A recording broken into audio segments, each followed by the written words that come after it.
Hello বন্ধুরা, তো আজকে আমি এসেছি একটি জায়গা। তোমরা বন্ধুরা, আজকে আমরা এসেছি মাঝখণ্ডতে। আমাদের যে সরস্বতী মার যে মূর্তিটা বানাতে দিয়েছি সেটা আমরা দিয়েছি মাঝখণ্ডতে বানাতে দিয়েছি।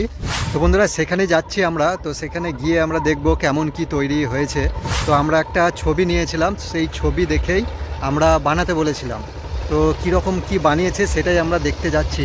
একটু মাঠের মধ্যে এই দেখতে পাচ্ছ মিষ্টি মিষ্টি রোদ, শীতকালে রোদটা গায়ে লাগছে, খুব ভালো লাগছে। তো একটু মাঠে এদিকে খানিকে দাঁড়িয়ে থাকলাম। আর দেখছো দূরে আমার সঙ্গে যে এসছে তারাও দাঁড়িয়ে আছে। সমস্ত ছাত্রছাত্রীদের কাছে এবং যারা লেখাপড়া করে, যারা জ্ঞান নিয়ে চর্চা করে, তো তাদের কাছে এই সময়টা, এই সরস্বতী পুজোটা বিশেষ একটা দিন। বিভিন্ন স্কুল কলেজ অনেক জায়গায় সরস্বতী পুজো হয়, ক্লাবে তো হয়, আর মানে প্রতি গলিতে গলিতে হয়। আর বাচ্চা ছেলেরাও যারা ছোট আছে তারাও ছোট থেকে নিজেদের মধ্যে উদ্যোগ নিয়ে ভালোভাবে সরস্বতী পূজা করে। তো বন্ধুরা, এরকমই আমি বলতে চাই যে আমরা যখন ছোট ছিলাম, আমরা যে আমাদের গলির মধ্যে যে পুজোটা করি এখন, তা সেই পুজোটা কিন্তু এখনকার না, বহুত দিন আগে চালু করেছিলাম। 2000 সালে যখন বন্যা হয়, তার 2001 সাল থেকে আমরা স্টার্ট করেছিলাম। তো হ্যাঁ, 2001 সালে আমি স্টার্ট করেছিলাম। আমরা তখন খুবই ছোট।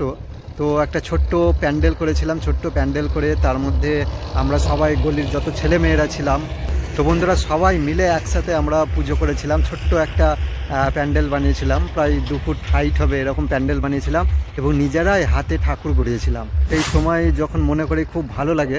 সেই পুজো আজ বেশ ভালো করেই হয়।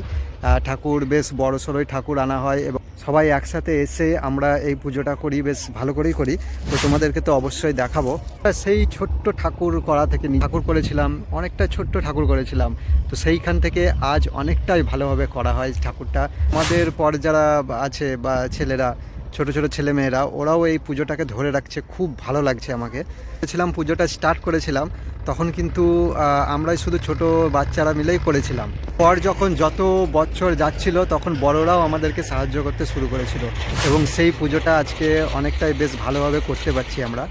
আর হ্যাঁ বন্ধুরা, আমরা যখন হাতে গড়িয়ে নিজের হাতে যখন ঠাকুর করালাম, এরপর যখন মূর্তি কিনতে শুরু করলাম সবাই মিলে চাঁদা তুলে, তো তখনও একটা জিনিস হতো, এখনও হয় যে জিনিসটা, সেটা হচ্ছে যে কেউ ঠাকুরের গয়না দিয়ে চলে আসে, অগ্রিম কিছু অ্যাডভান্স দিয়ে চলে আসে এবং ঠাকুর বানায়।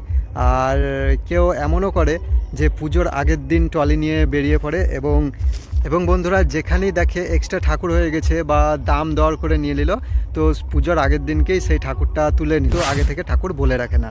তো এই যে তোমরা অবশ্যই কমেন্ট বক্সে জানাও যে তোমরা আগে থেকে ঠাকুর বলে আসো ঠাকুরের মূর্তি করবার জন্য, না পুজোর আগের দিনকেই তোমরা বেরিয়ে পড়ো ঠাকুরের মূর্তি আনার জন্যে। তো চলো বন্ধুরা, দেরি না করে ঘুরে আসি।